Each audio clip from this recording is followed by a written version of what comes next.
Des histoires où les maîtresses voyaient des marques sur moi. J'ai préféré quitter l'armée. Je me suis retrouvé dans le civil en 1000 morceaux. Et donc s'en est suivi plein de mauvais travers, l'alcool, les drogues, le sexe et beaucoup de mauvaises choses. Il y a eu bon nombre de choses qui m'ont accablé et qui ont fait que là, ça a été vraiment le point de mon retour. En fait, je me suis réellement posé la question, est-ce que je mets fin à mes jours? Mon message, il est avant tout pour pouvoir donner des armes aux gens. Il faut que je partage ça, en fait. Pour que les gens qui sont dans des situations compliquées comprennent qu'en fait, c'est une bénédiction d'être dans une situation compliquée. En fait, finalement, c'est des fondements normaux qui m'ont permis aujourd'hui d'être là et d'être serein, d'être vraiment très heureux. Vraiment. Je ne pèse pas mes mots, je suis très heureux. Vraiment apporter un souffle. Un souffle de lumière. Je te le dis, le savoir est une arme, et c'est une arme redoutable. Ok. Let's go, here we are. Bon. Let's go. Bon, l'exercice n'est pas forcément super facile, mais de toute façon, il faut que je me lance. Cette vidéo, ça sera l'ouverture aux réseaux sociaux, tous réseaux sociaux confondus, mais plus particulièrement celle-ci sur YouTube. Mon objectif, c'est qu'à travers cette vidéo, tu comprennes qui je suis, ce que j'ai traversé et comment je peux t'aider.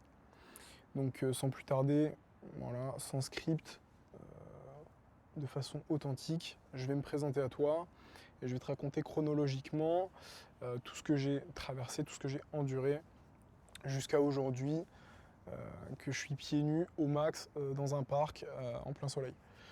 Voilà. Donc moi, mon prénom c'est André, j'ai 24 ans et j'ai une vie, ou du moins j'ai eu une vie pas facile du tout. Voilà. Donc chronologiquement, je suis né dans une famille d'une mère issue de l'immigration, d'un père français, d'une mère sénégalaise et d'un père français.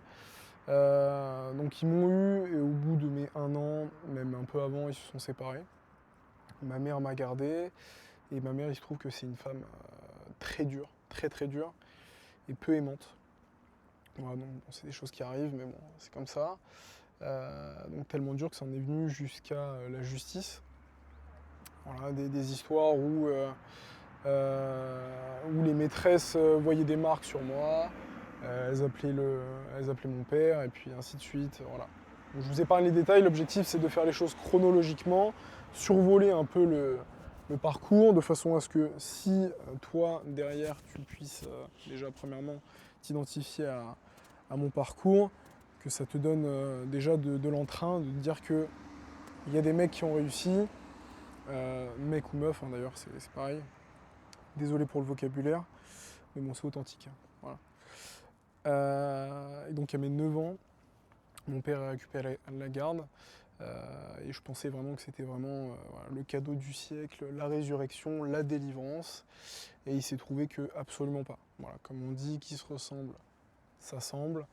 On dit aussi le contraire, n'est-ce pas? On dit que bon, les opposés s'attirent. Bon, là, il se trouve que les qui se ressemblent, s'assemblent collent parfaitement avec mon histoire. Voilà. Donc, j'ai pas subi de violence. Ça a plus été psychologique et intellectuel. Mon père, on pourrait le qualifier aujourd'hui, on utilise beaucoup le mot pervers narcissique. J'ai un peu de mal avec cet adjectif-là, voilà, qui est très connoté, très stigmatisant. Mais bon, il faut reconnaître la vérité, c'est qu'il y a beaucoup de choses qui le caractérisent à travers cet adjectif-là. Voilà, donc ça a été très compliqué de mes 9 ans à mes 18 ans. Je vous épargne bien évidemment la solitude extrême, l'incompréhension extrême. J'ai oublié aussi de souligner que j'ai fait une quinzaine d'établissements par là. Donc assez déroutant pour un enfant aussi de trouver sa place au travers d'une quinzaine ou d'une dizaine d'établissements, je ne sais plus. Voilà, là où en temps normal, les gens font 5-6 établissements jusqu'aux études supérieures. Ce qui leur permet d'un côté d'avoir un ancrage d'un point de vue social.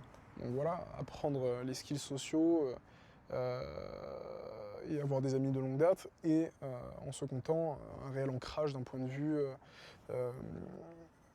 comment dire, j'allais dire géopolitique, mais ça n'a rien à voir, mais au niveau de, voilà, de la localisation, d'avoir un petit cercle où on grandit et qui est périn.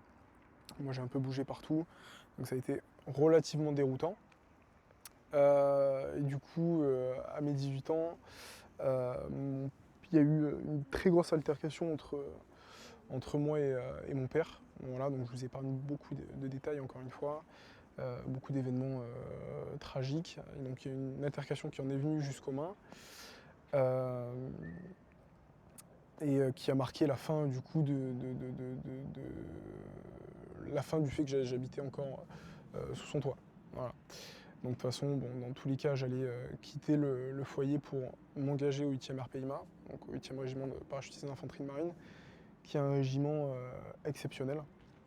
À savoir que j'ai oublié une passe où vraiment c'est à mes 18 ans, je me suis retrouvé dehors. Il m'a dit à tes 18 ans, tu dégages. Voilà, donc je me suis retrouvé à la rue, j'ai dormi plusieurs fois dehors à cause de cet événement-là.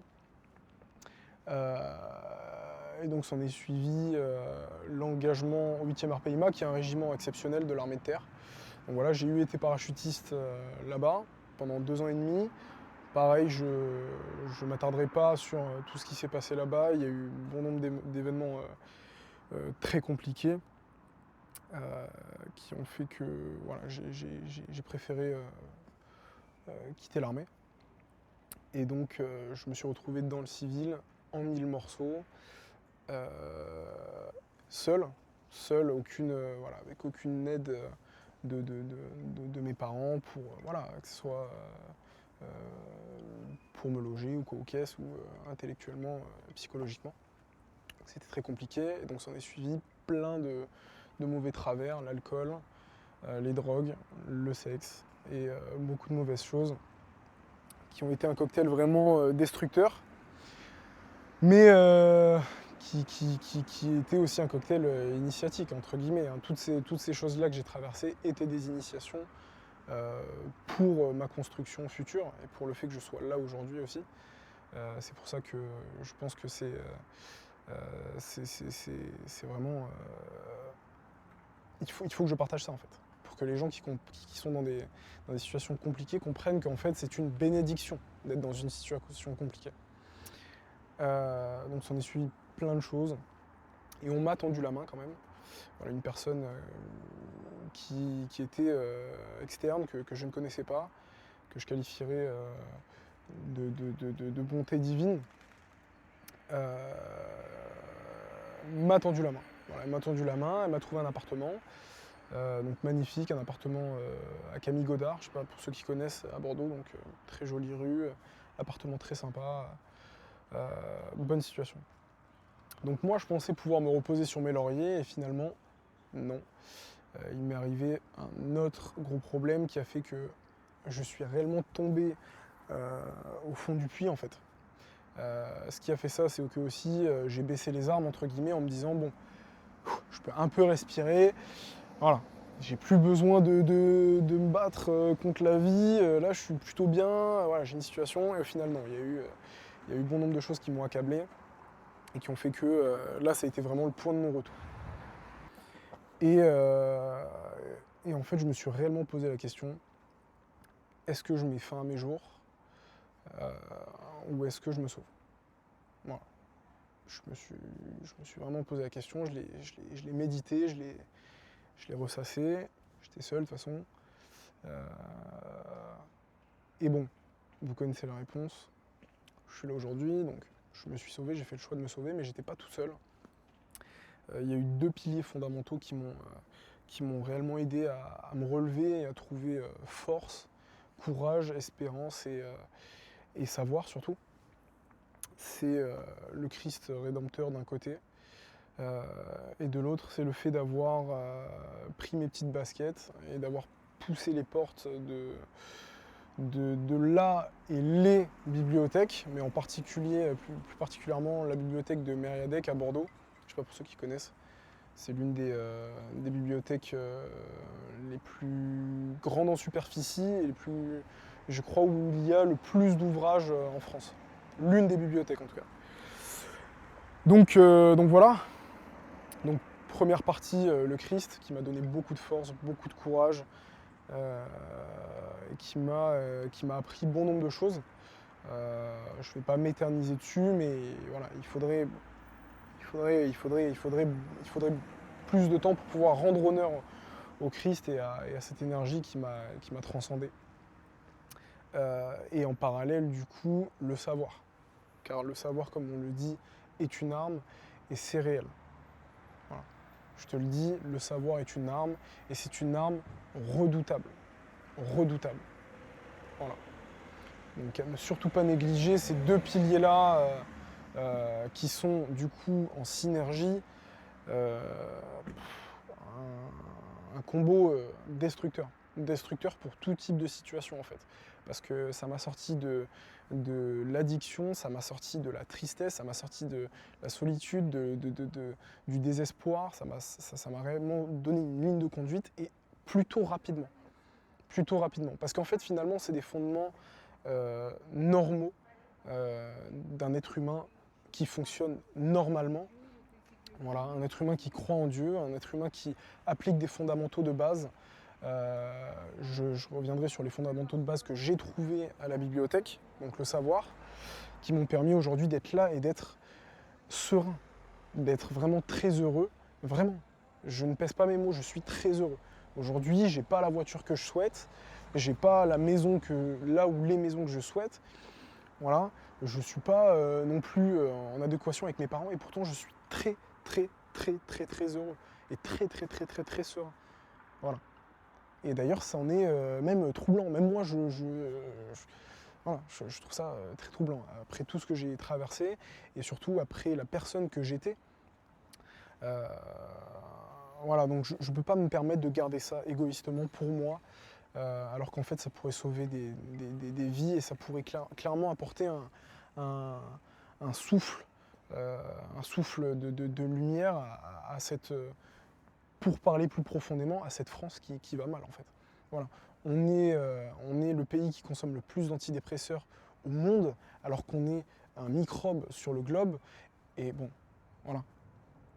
En parallèle, certes, on est une grande puissance, on est ce qu'on est, et c'est magnifique.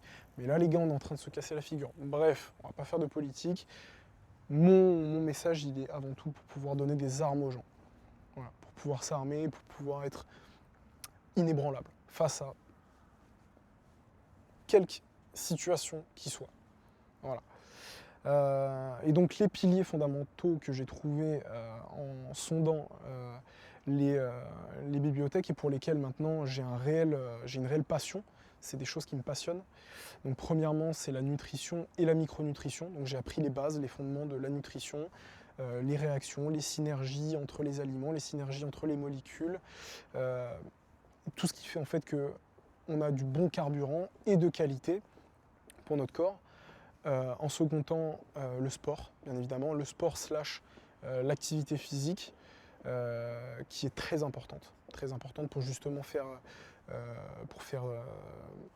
pour fluidifier ou du moins pour faire en sorte que tout ce carburant qu'on met à l'intérieur soit utilisable et efficace.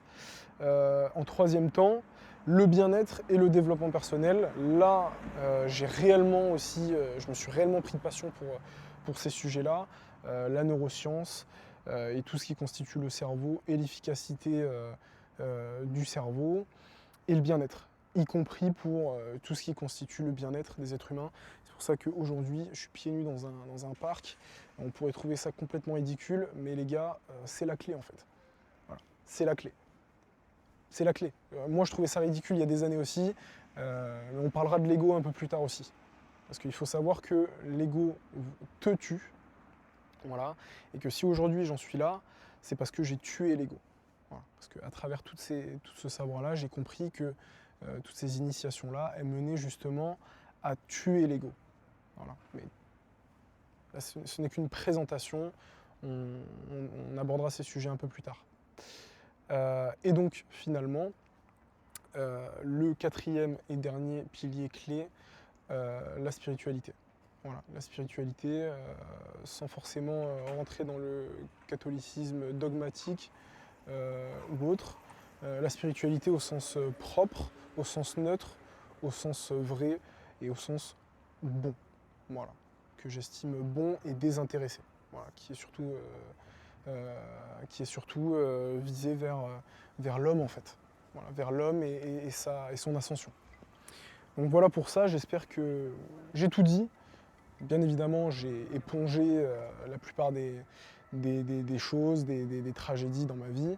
Mais c'est pour t'expliquer que voilà, je suis tombé très très bas entre la toxicomanie, entre le fait d'être SDF, le fait d'être seul. Voilà, toutes ces choses-là, je les ai traversées grâce à ça. Et aujourd'hui, voilà, je propose tout ça. Voilà, donc porte-toi bien et j'espère que tout ça va t'aider.